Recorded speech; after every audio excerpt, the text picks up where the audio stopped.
이제 우리가 이제 반죽을 하는 이제 목적이 있고 그 목적을 수행하는 거죠. 이제 그래서 반죽의 목적이 뭐냐, 목적을 알아야만 어떻게 또 수행할 것인가가 이제 결정이 되는 거죠. 크게 이제 목적은 첫 번째가 큰 틀입니다. 재료를 균일하게 혼합하는 겁니다. 재료를 균일하게 혼합시키는 거. 재료 혼합. 네. 재료 혼합. 재료를 이제 균일하게가 중요하죠. 균일하게. 재료를 균일하게 이제 혼합하는 거. 첫 번째 목적입니다. 두 번째는 그 수용성 재료를 용해시키는 거예요. 수용성 재료. 불용성 재료를 이제 균일하게 분산시키는 겁니다. 그래서 불용성 재료는 이제 물에 균일하게 이제 부유를 시키고요. 이렇게 떠다니게 하는 거고, 그 다음에 수용성 재료는 물에 이제 용해를 시켜요. 용해. 그러면 이제 그래서 이제 먼저 수용성 재료의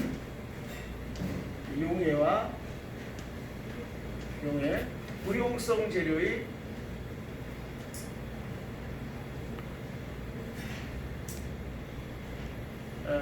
불용성 재료의 이제 균일한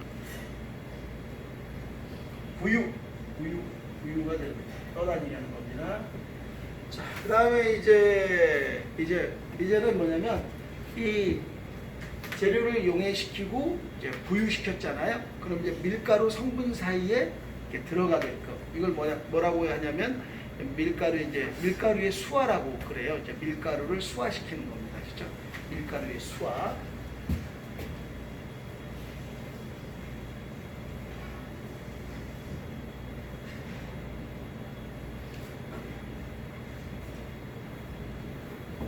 수용성 재료를 이제 용해시키고 불용성 재료는 균일하게 부유시킨 다음에 밀가루로 스며들어가는 밀가루의 수화.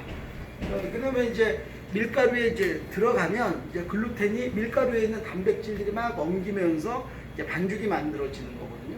반죽의 형태가 만들어질 수 있는 이유는 기반은 글루텐이 엉겨서 만들어진 글루텐입니다. 그래서 이 글루텐을 생성시키는 게 되게 중요해요. 글루텐이 없다면은 힘들죠. 그래서 빵 반죽만의 특징이 이제 만들어질 수 없어요. 예를 들어 쌀을 가지고도 반죽을 만들 수는 있죠. 전분인데 점성을 해서 보리로도 반죽을 만들 수는 있어요. 그죠? 그 다음에 다른 곡류들로도 곡류 가루로 반죽은 만들 수 있을런지 모르지만 빵 반죽은 다른 반죽과 다르게 어떤 특성을 가지고 있냐면 이 이스트가 만들어내는 가스를 반죽 속에 이렇게 잡아두는, 이걸 포집이라고 이야기를 하는데 그런 포집할 수 있는 글루텐을 이제 만들어내요. 이 글루텐이 포집하면서 이 이스트가 시간이 지나면 많은 양의 가스를 만들고, 많은 양의 가스가 만들어지면 가스압이 증가가 되는데, 이 가스압의 증가에 반죽이 터지지 않고, 반죽이 터진다라고 하는 것은 이제 가스가 바깥쪽으로 탈기되는 거죠. 탈기됨이 없이 가스가 반죽 속에 축적될 수 있으려면 어때요? 얇은 막이 형성되면서 늘어나야 되는 거죠. 얇은 막이 형성되면서 늘어날 수 있는 성질, 그러한 성질이 빵 반죽에 부여가 돼야 됩니다. 부여가. 그래서 그런 그러니까 이스트가 시간이 지나면서 만들어내는 가스의 총량의 증가, 즉 가스압의 증가에도 불구하고 반죽이 터지지 않고 부풀 수 있게끔 만드는 걸 글루텐의 발전이라고. 글루텐의 발전. 그래서 글루텐의 생성과 발전을 시키는 겁니다.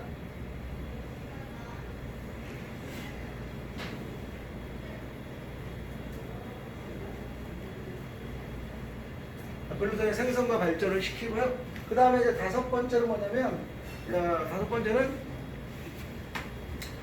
이게 우리가 이제 그 빵을 발효에는 우리 아까 어제 이제 말씀을 드렸는데, 빵도 발효식품이지만 발효식품이 빵만 있는 건 아니죠. 뭐 술도 있고 뭐 김치, 된장도 다 발효식품이에요. 같은 다 발효식품으로 분류되긴 하나 다른 발효식품과 다른 빵만의 발효식품의 특징이 뭐냐면 부푸는 거예요. 아셨죠? 부풀미 없다면 빵이 아닌 거예요. 아셨죠? 숙성도 돼야 되지만 지나치게 숙성이 돼버리면 부풀음이 없어. 그러니까 부풀음이 있으면서 부풀음이 있는 정도는 어느 정도는 갖추면서 숙성이 이루어져야 돼요. 그러니까 그 다른 음식과 다르게 아주 많이 숙성을 시킬 수는 없다. 완벽하게 완전하게 분해를 시킬 수는 없어요. 왜냐하면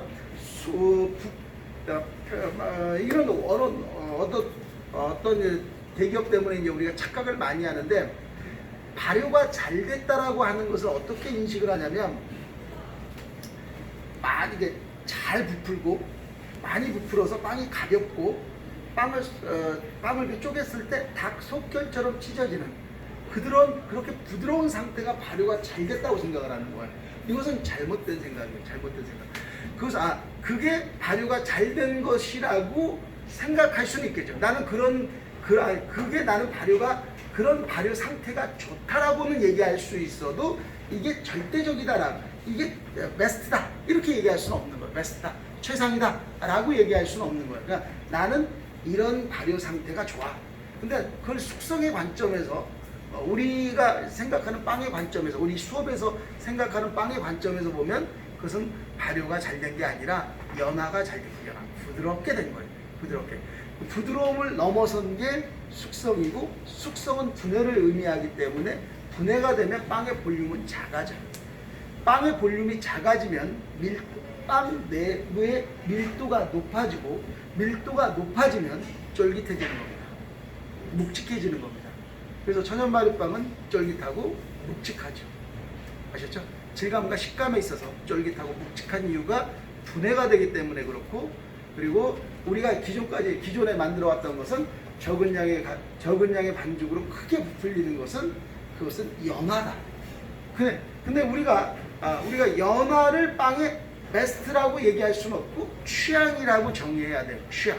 근데 그 베스트 그 취향에 있어서 그 가볍고 부드러운 것을 또 어떻게 만드느냐에 따라 이게 되게 중요하거든요. 이런 얘기 나중에 하도록 하고요. 우선은 그럴 수 있으려면 글루텐이 아까 얘기했던 글루텐 가스가 반죽이 부푸는 데 있어서 이스트가 만들어내는 가스가 반죽에 축적되는 데 있어서 글루텐이 중요한 역할을 한다면은, 이번에는 뭐가 중요한 역할이냐면 가스가 만들어지는, 그 미생물로 하여금 가스를 만들게 하는 데 있어서 어떠한 환경 조건이 중요하느냐, 그것은 산소예요. 산소 농도. 그러니까 반죽 속에 산소 농도가 얼만큼 들어있느냐가 가스 발생력에 중요한 영향을 미쳐요. 중요한 영향. 그래서 반죽을 만들 때 산소가 들어가야 돼요.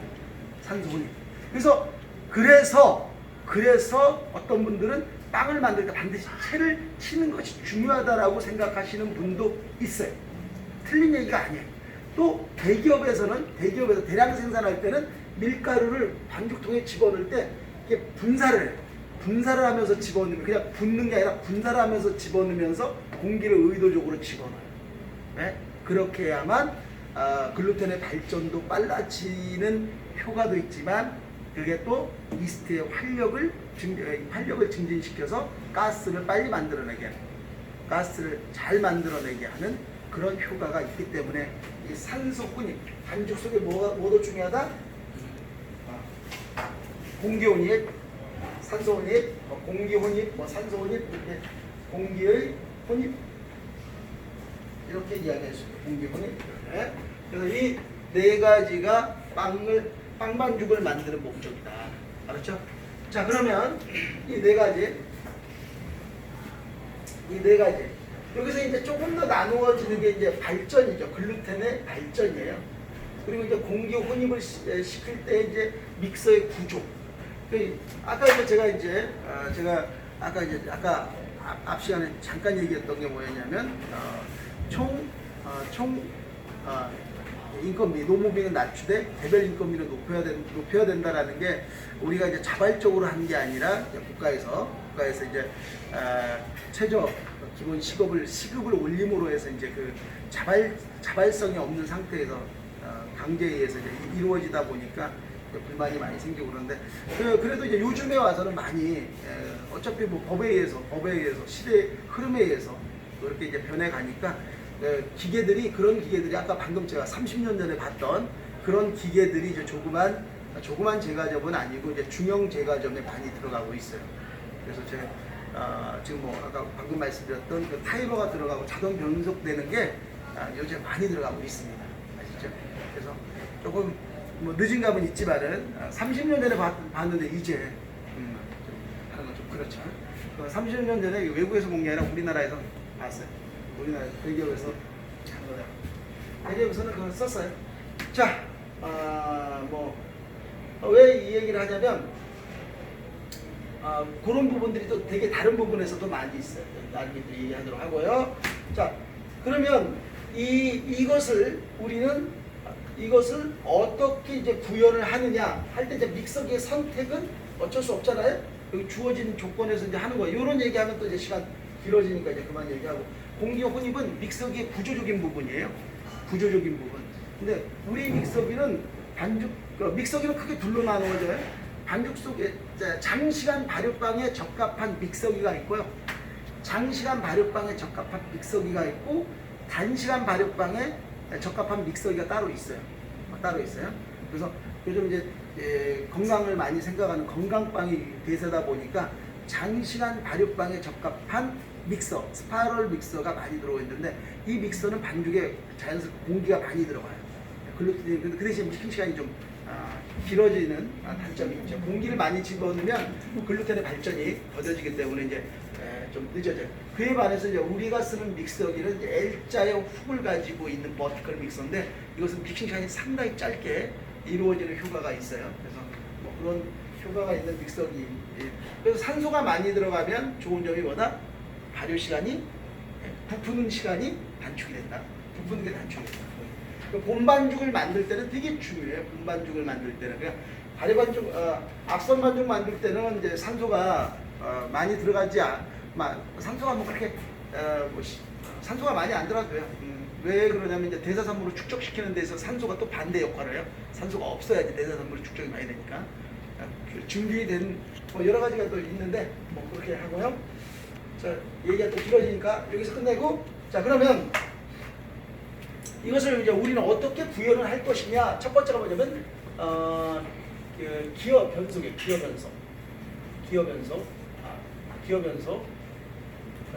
변속 있고, 딴 생각을 했어. 그 다음 두 번째가 그 다음에 속도, 지속 시간이죠. 믹싱 시간이 되겠어. 믹싱 시간을 우리는. 그 다음에 이제 요걸 먼저 쓸까 했는데, 여기 뭐냐면 재료의 투입 시기.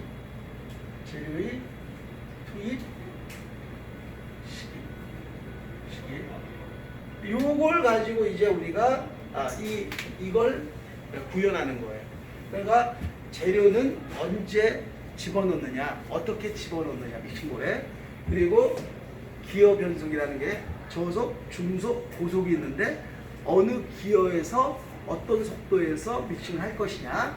그 다음에 세 번째는 그러면 이제 저속이면 몇 분을 돌릴 것이고, 중속이면 몇 분을 돌릴 것이고, 고속을 쓰지 않으면 왜 안 쓰고, 고속을 쓴다고 한다면 뭐 이렇게 고속을 쓸 수도 있고 안 쓸 수도 있거든요. 그래서 고속을 우리는 안 쓰지만은 고속을 또 쓴다고 하면 반죽의 온도가 높아질 수 있기 때문에 반죽 온도를 낮춘다는 전제 조건에서는 고속을 써도 돼요. 반죽 온도가 높아지지 않게 컨트롤을 할 수 있다면 뭐 여러 가지 방법을 이제 생각해 볼 수가 있겠죠. 그래서 이제 기어 변속, 믹싱 시간, 재료 투입 시기, 이 세 가지를 가지고 이 5가지를 어떻게 구현하는 겁니다. 아셨죠? 공기 혼입은 뭐 밀가루 채쳐서 집어넣을, 우리 여건에서는 밀가루 채쳐서 집어넣는 방법도 있죠. 근데 뭐 그렇게까지는 하지 않을 건데 뭐 이런 방법도 있다라는 취지에서 말씀드렸고요. 그러면 이제 책을 한번 보시죠. 책을 한번 보시면, 좀 있으면 이제 믹싱을 할 건데, 페이지는 131페이지입니다. 131페이지.